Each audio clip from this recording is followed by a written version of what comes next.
Hello everyone, welcome to Ekamais Academy. My name is Vijay Kumar.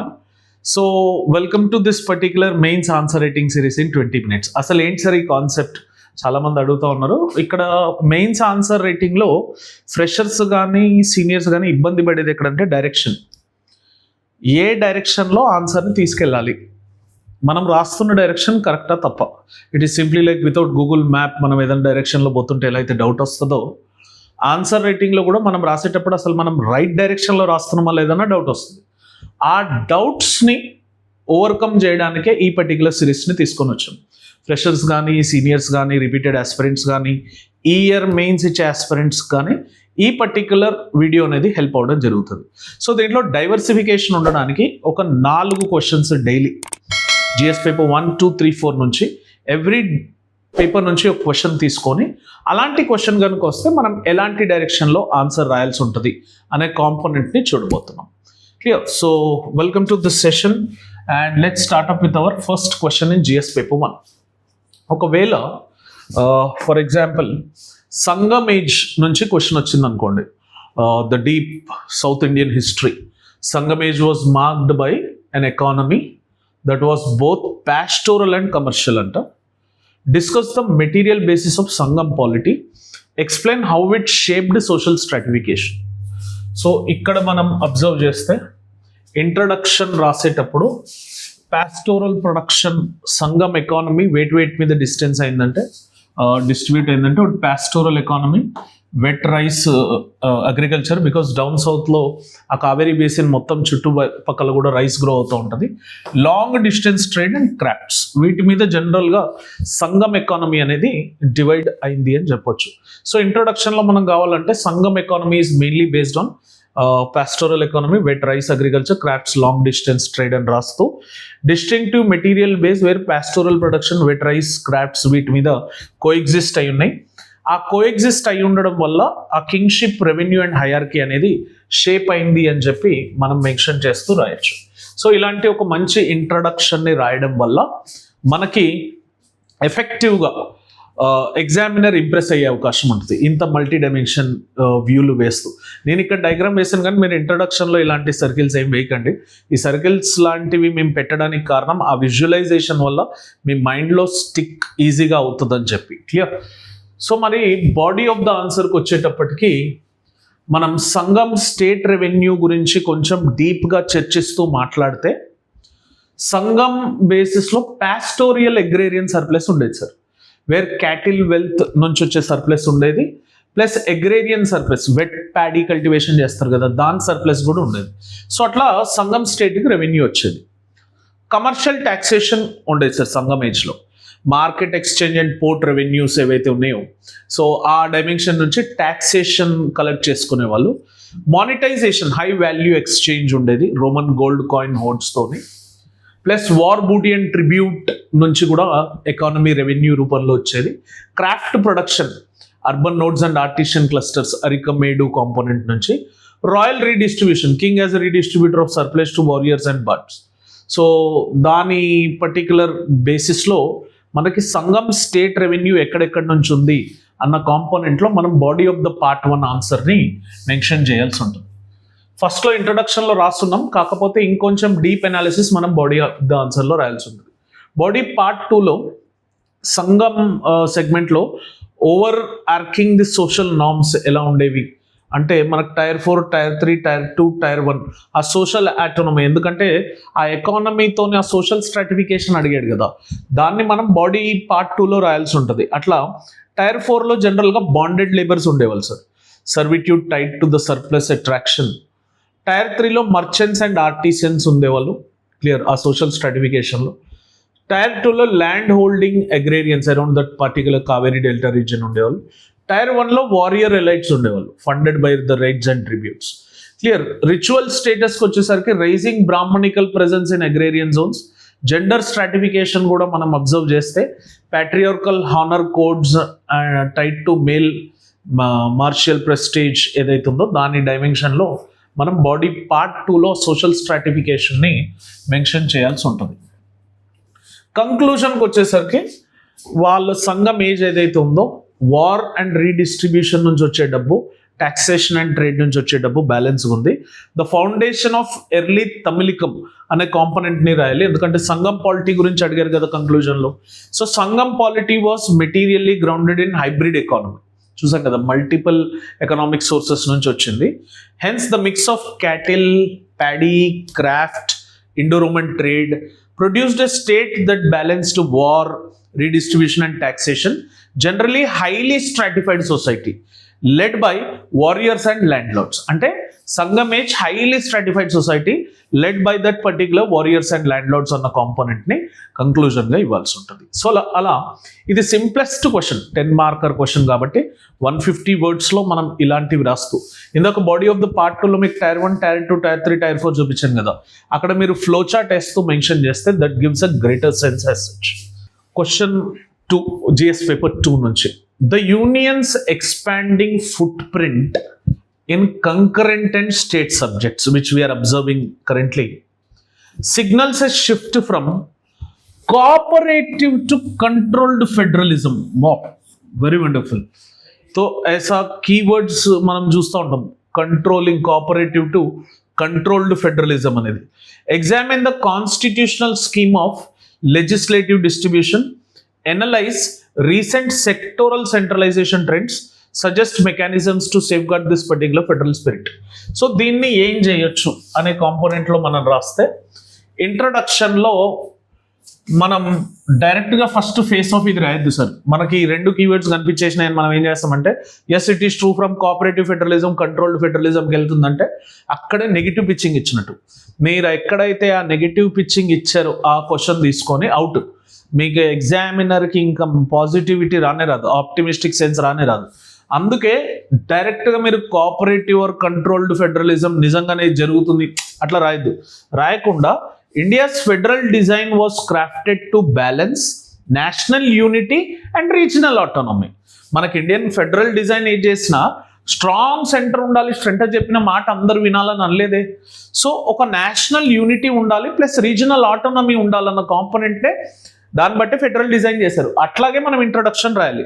However contemporary trends ఏవైతే చూసారో అవి ఒక movement towards centralised and directive model of governance కనిపిస్తా ఉంది, వచ్చేసింది, ఇక అయిపోతుంది, ఇది నిజమే నాకు అనిపించింది, ఇట్లాంటివి రాయద్దు ఎప్పుడు. ఇంకా అట్లా రాస్తే అవుట్. ఆ డైరెక్షన్ వైపు వెళ్తుంది, అలా వెళ్ళకుండా కంట్రోల్డ్ ఫెడరలిజం నుంచి కోఆపరేటివ్ ఫెడరలిజంకి ఎలా మనం తీసుకొని రావాలి అన్న కాంపోనెంట్ని మనం డిజైన్ చేసి చెప్తా ఉండాలి. సో అట్లా body of part 1 of the ఆన్సర్లో ఇక్కడ ఇట్లాంటి ఆన్సర్స్కి మనం ఏం చేయొచ్చు సార్ అంటే ఆర్టికల్స్ రాయొచ్చు. ఇంపార్టెంట్ ఆర్టికల్స్ లైక్ ఆర్టికల్ 248 ఒకవేళ చూస్తే residuary powers vest entirely with parliament. So దాన్ని బ్యాలెన్సింగ్ కాంపోనెంట్గా చూస్తే union override and primacy in concurrent list cases of repugnancy. So ఆ ఆర్టికల్ 254 కాంపోనెంట్లో ఎలా యూనియన్ ఓవర్ రైడ్ చేస్తుంది అంటే కంట్రోల్డ్ ఫెడరలిజంకి ఎలా. 249, 250, 252లో ఒకవేళ చూస్తే parliament's power over state list, national interest వచ్చినా, ఎమర్జెన్సీ వచ్చినా, కన్సెంట్ వచ్చినా. అదే ఇట్ సైడ్ కనుక మీరు చూస్తే 246లో clear demarcation of state legislative fields article 246లో ఉంటాయి. 7th షెడ్యూల్లో కూడా మెన్షన్ అయి ఉంటాయి సార్. బేసిక్ స్ట్రక్చర్ డాక్ట్రిన్ కూడా ఏం చెప్తా ఉంది, substantial limits on central encroachment. SR Bommai కేసులో ఇది మెన్షన్ చేయడం జరిగింది. అంటే ఎక్కడికి చూసినా కొంచెం బ్యాలెన్స్ ఎటు తప్పుతుందిరా అంటే ఈ కంట్రోల్డ్ ఫెడరలిజం వైపే బయాస్డ్ ఉంది కొన్ని ఇన్స్టెన్సెస్లో. కాకపోతే దీంట్లో యూనియన్ అథారిటీ కనుక మీరు అబ్జర్వ్ చేస్తే ఫిస్కల్ సెగ్మెంట్లో చూడండి, GST regime and compensation disputes అనేవి సెంటర్ చెప్పిన మాటే వినేటట్టు ఉంది. ఈ రీసెంట్గా తెలంగాణ చీఫ్ మినిస్టర్ కూడా మాట్లాడుతూ ఉన్నారు, ఇంత అమౌంట్ ఆఫ్ పర్సంటేజ్ మాకు కావాలి, ఇంత అమౌంట్ రిటర్న్ రావాలి అని. ఎడ్యుకేషన్లో కూడా చూడండి యూనియన్ అథారిటీ కనిపిస్తూ ఉంటుంది మీకు. నేషనల్ ఎడ్యుకేషన్ పాలసీ 2020 తెచ్చారు, స్టాండర్డైజేషన్ ఫ్రేమ్వర్క్స్ తెచ్చారు. అవును బై కొన్ని స్టేట్స్లో డిఫరెంట్గా ఉండుండొచ్చు కదా, అక్కడ ఉన్న సిచ్యువేషన్స్ ఫ్యాక్టర్స్ ఆ నేషనల్ ఎడ్యుకేషన్ పాలసీ సెట్ అవ్వకపోవచ్చు. They might follow some other parameter in that particular region. So health దాంట్లో కూడా ఆయుష్మాన్ భారత్ కండిషనల్ ఫండింగ్, వాళ్ళు ఇచ్చినంతే ఏవైతే బీజేపీ స్టేట్స్ ఉన్నాయో వాళ్ళకే వెళ్తారు అన్న కాంపోనెంట్ ఇక్కడ కనిపిస్తూ ఉంటుంది. టెరిటోరియల్ సెగ్మెంట్లో ఆర్టికల్ 3 ప్రకారంగా రీస్ట్రక్చరింగ్ వాళ్ళు ఎప్పుడైనా చేయొచ్చు పార్లమెంటరీ కాంపన్సేషన్ ప్రకారంగా. ప్లస్ ఎగ్జిక్యూటివ్లో government delayed assent to the state bills. మనకి తమిళనాడులో కూడా కనిపిస్తూ ఉంటుంది ఎప్పటికీ గవర్నర్ ఇష్యూ, తెలంగాణలో కూడా తమిళ్ సాయి గారు ఉన్నప్పుడు ఆ గవర్నర్ స్టేటస్ ఇష్యూ అనేది కనిపిస్తూ ఉంటుంది. సో ఈ అన్నిటితోని యూనియన్ అథారిటీ ఉంటే మరి కోఆపరేటివ్ ఫెడరలిజం ఎక్కడిది? అట్లా బాడీ పార్ట్ 2లో రాసి పార్ట్ 3లో రాసేటప్పుడు మరి ఫెడరల్ స్పిరిట్ని నింపాలంటే ఏం చేయాలి? Way forward. Constitutional morality guidelines ప్రకారంగా రావాలంటే ఏం చేయాలి? ఆ వే ఫార్వర్డ్ చెప్పాలి కదా సార్. ప్రాబ్లమ్స్ ఉన్నాయి, దాని వే ఫార్వర్డ్ ఏంది? Way forward inter state council article 263లో స్ట్రక్చర్ అయి ఉంటుంది. నెక్స్ట్ ఫిస్కల్ బ్యాలెన్స్ అనే component, mandatory consultation with CMs. Clear? ఆ న్యూట్రాలిటీ గురించి సీఎంస్ని బిఫోర్ అపాయింట్మెంట్ మ్యాండేటరీ కన్సల్టేషన్ చేస్తే, ప్లస్ ఫిస్కల్ బ్యాలెన్స్ అనేది ఉండాలి. ఎసెంట్ టైమ్ లైన్స్ అనేవి ఉండాలి. స్టేట్ బిల్స్ నా ఇష్టం వచ్చినట్టు నేను జోబులో పెట్టుకొని తిరుగుతా అంటే గవర్నర్కి అధికారం దుర్వినియోగం అయినట్టే అక్కడ. Plus asymmetrical federalism, accommodate regional diversity to sustain unity. This is very very important keyword, asymmetrical federalism అనేది. ఇవన్నీ చేస్తే మనకి పల్స్, కాన్స్టిట్యూషన్ పల్స్ ఏదైతే కాన్స్టిట్యూషనల్ మొరాలిటీ అంటదో, so that comes into picture. అట్లా మనం బాడీ రాసి కంక్లూజన్కి వచ్చేసరికి డైనమిక్ ఈక్విలిబ్రియం తీసుకొని రావాలి. దీంట్లో ఒక కన్స్ట్రెంట్ రాయడం జరిగింది చూడండి. India's federalism was designed as a dynamic equilibrium, not a hierarchical command structure. Very base important line. Indian federalism అనేది it was designed as a dynamic equilibrium, not as a hierarchical command structure. And దీంట్లో చూస్తే safeguarding its spirit requires deepening consultation and constitutional restraint.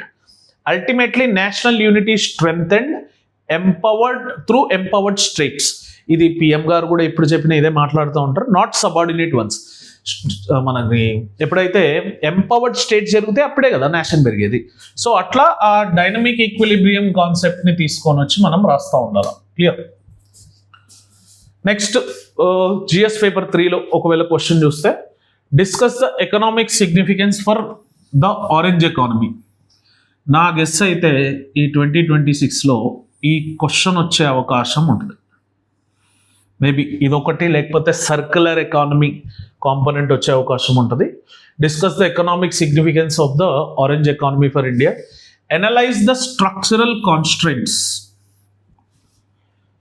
Limiting its growth. మరి orange economy significance ఉంటే దానిలో structural కాన్స్ట్రెంట్స్ ఉన్నాయి. దానికి suggest comprehensive policy framework అన్నారు. 3 డైమెన్షన్లు ఉన్నాయి ఇందులో ఆన్సర్. సో ఇంట్రొడక్షన్ మనం ఏం రాయొచ్చు సార్? ఐదర్ ఆరెంజ్ ఎకానమీ అంటే ఏంది డైరెక్ట్ మీరు మెన్షన్ చేయొచ్చు, లేకపోతే ఇట్లా రాయొచ్చు, డెమోగ్రఫిక్ డివిడెంట్ని డిజిటల్ పబ్లిక్ ఇన్ఫ్రాస్ట్రక్చర్ కాంబినేషన్లో ఉండేదే orange economy. India's growth is shifting from factories and farms to idea, content and digital platforms. ఆ డిజిటలైజేషన్ ఆఫ్ సెగ్మెంటే orange economy. So orange economy అంటే ఏందో మీ మాటల్లో, నేను ఇక్కడ ఇచ్చిందే రాయాలని లేదు సార్, మీ మాటల్లో మీరు రాస్తూ క్లియర్ గుడ్ ఎక్స్ప్లెనేషన్ ఇవ్వాల్సి ఉంటుంది. ఈ ఆరెంజ్ ఎకానమీ అనేది ఒక క్రియేటివ్ అండ్ కల్చరల్ ఇండస్ట్రీస్ని స్కేలబుల్ చేస్తూ ఒక గ్రోత్ వేకి, ఒక డిఫరెంట్ పాత్ వేకి తీసుకొని వెళ్ళడం జరుగుతుంది. సో ఇంట్రొడక్షన్ డైరెక్ట్ వచ్చేసి మనకి ఏం లేదు సార్, ఆరెంజ్ ఎకానమీ గురించి రాసేటది. అదే బాడీలోకి వచ్చేసరికి దాంట్లో జస్ట్ సెకండ్, బాడీలో వచ్చేసరికి దాని సిగ్నిఫికెన్స్ ఫస్ట్ మనం ఇక్కడ ఒక స్లైడ్ మిస్ అయింది సార్. యాక్చువల్గా బాడీ పార్ట్ 1లో దాని సిగ్నిఫికెన్స్, ఆరెంజ్ ఎకానమీ వల్ల బాడీ పార్ట్ 1 అనే స్లైడ్ మిస్ అయింది. బాడీ పార్ట్ 1లో దాని సిగ్నిఫికెన్స్ మెన్షన్ చేయండి. అసలు ఈ ఆరెంజ్ ఎకానమీ వల్ల ఎలా హెల్ప్ అవుతుంది, connect it with all corners of the people. ఆ బాడీ పార్ట్ 1లో సిగ్నిఫికెన్స్ రాసిన తర్వాత పార్ట్ 2కి వచ్చేసరికి దాంట్లో మరి స్ట్రక్చరల్ కన్స్ట్రైన్స్ అనేవి ఉన్నాయి కదా, అవే కదా గ్రోత్ని లిమిట్ చేస్తుంది. అంటే మనకు సిస్టమేటిక్ బాటిల్ నెక్స్ అనేవి ఉన్నాయి గ్రోత్ పొటెన్షియల్లో. ఈ గ్రోత్ పొటెన్షియల్ ఉంది కానీ దాంట్లో ఉన్న గ్యాప్ ఏంటంటే ఫస్ట్ మానిటైజేషన్ గ్యాప్. ఇదొక స్ట్రక్చరల్ కన్స్ట్రైంట్, మానిటైజేషన్ గ్యాప్ అనేది. ఇన్ఫార్మలైజేషన్ ఒకటి, ల్యాక్ ఆఫ్ టైలర్డ్ క్రెడిట్ ఒకటి. ఇది నీతి ఆయోగ్ కూడా చెప్పింది సార్ ఆల్రెడీ. కొలాటరల్ లిమిట్స్ అనేవి ఉన్నాయి మనకి ఈ పర్టికులర్ ఆరెంజ్ ఎకానమీలో.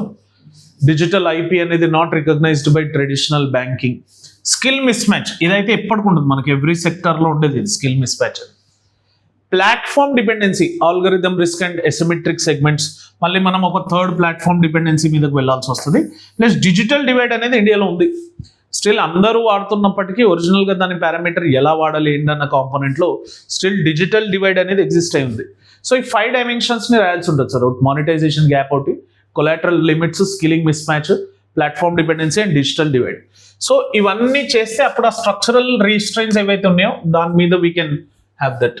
కాంప్రిహెన్సివ్ పాలసీ ఫ్రేమ్వర్క్ ఏంటి అని అడిగారు కదా, ఏం చేయాలి మరి కాంప్రిహెన్సివ్గా చేయాలంటే ఏం చేయాలంటే ఫస్ట్ డెడికేటెడ్ ఒక మిషన్ కావాలి సార్, ఆరెంజ్ ఎకానమీ మిషన్. అది మనం రాయాల్సి ఉంటుంది. Establish a creative economic mission, India semiconductor mission లాగా ఒక ఆరెంజ్ ఎకానమీ మిషన్ని స్టార్ట్ చేయవచ్చు. Second, IP as a capital reform credit to accept this digital access. 2, stackable skilling, modular digital certifications చేయిస్తూ మనకి స్కిల్ ఇండియా సెగ్మెంట్ లాగా ఇక్కడ కూడా stakeable skilling అనేది కావాలి. ట్యాక్స్ అండ్ రెగ్యులేటరీ క్లారిటీ కావాలి, అసలు రెగ్యులేషన్స్ ఏమున్నాయి. Simplify the GST income tax for small creators. Regional hubs develop చేయాలి, Tier 2 Tier 3 కంటెంట్ ఇంక్యుబేటర్స్ని డెవలప్ చేయాలి. సో ఈ 5ని దృష్టిలో పెట్టుకొని మనం ఎప్పుడైతే పాలసీ ఫ్రేమ్వర్క్ని డిజైన్ చేస్తామో దాని యొక్క పొటెన్షియల్ని ఎఫెక్టివ్గా హార్నెస్ చేసిన వాళ్ళం అవుతాం. కంక్లూషన్కి వచ్చేసరికి orange economy can convert India's demographic advantage into a creative dividend, extraordinary line ఇది. And if supported by finance, skilling and regulatory reform, అది నోటు. ఫైనాన్స్ లేదు, స్కిల్లింగ్ లేదు, రెగ్యులేటరీ రిఫార్మ్ లేదు, ఇంకా అది డెమోగ్రఫిక్ అడ్వాంటేజ్ ఉండదు, ఇక్కడ క్రియేటివ్ డిమాండ్ ఉండదు. సో మనకి ఈ ఆరెంజ్ ఎకానమీ అంట డెమోగ్రఫిక్ అడ్వాంటేజ్ నుంచి క్రియేటివ్ డిమాండ్కి మారుతుందంట. By institutionalising support for digital creators, India can build a resilient innovation driven growth beyond these traditional sectors. Iron ore, cotton textile, jute textile, ఇవన్నీ పోతాయి. Clear? So అట్లా మనం answer రాయాల్సి ఉంటుంది. నెక్స్ట్ మన GS paper 4 question. A neutral attitude is not same as the impartial attitude. Explain the distinction. Discuss why the distinction matters in civil service conduct. Neutral attitude is not as same as the impartial attitude. ఇప్పుడు for example నాకు ఒక 2 వ్యక్తులు friends ఉన్నారు అనుకోండి.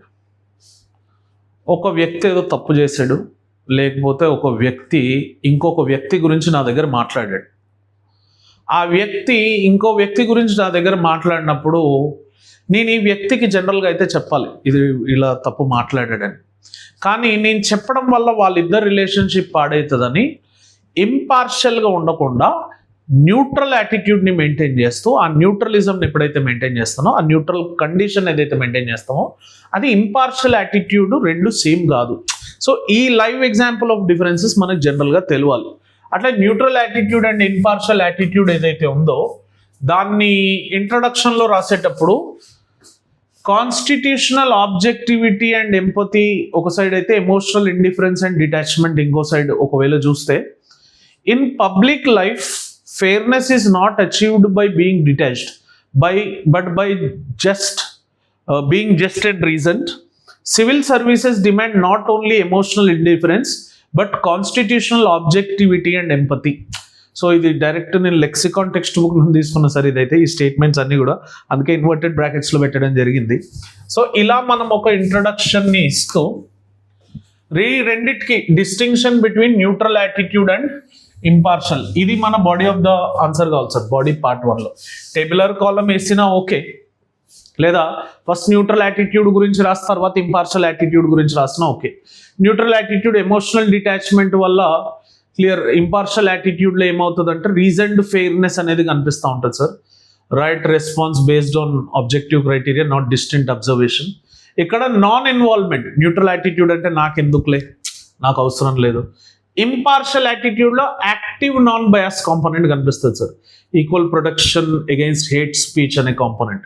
Value free posture ఒకవేళ neutral యాటిట్యూడ్లో కనిపిస్తే, constitutional value commitment అక్కడ కనిపిస్తూ ఉంటుంది. అవాయిడింగ్ జడ్జ్మెంట్ ఏడని ఇష్టం లేదు, అవాయిడింగ్ జడ్జ్మెంట్. అక్కడ applying standards, false balance versus uniform standards. ఇక్కడ ప్యాసివిటీ, అక్కడ అకౌంటబిలిటీ. సో ఈ రెండిట్లో ఏది ఇంపార్టెంట్ సివిల్ సర్వెంట్ అనేది మనం ముందుకెళ్ళి తీసుకొని రాయాల్సి ఉంటుంది. So why this distinction matters in civil servant conduct అంటే, ఈ బాడీ ఆఫ్ ద పార్ట్ 2లో ఇంపార్షియాలిటీ ఇన్ యాక్షన్ అనేది ఎందుకు ఇంపార్టెంట్ అంటే, it enables compassionate administration without bias. Vishaka guidelines లో ఇచ్చినట్టు జరిగింది, demand for fair institutional procedures అని. Strengthens integrity under political and social pressure, impartial action ఉండడం వల్ల. ఈ సెకండ్ ARCలో ఇచ్చిన కోర్ వాల్యూస్లో ఇది మెన్షన్ అయి ఉంటుంది సార్.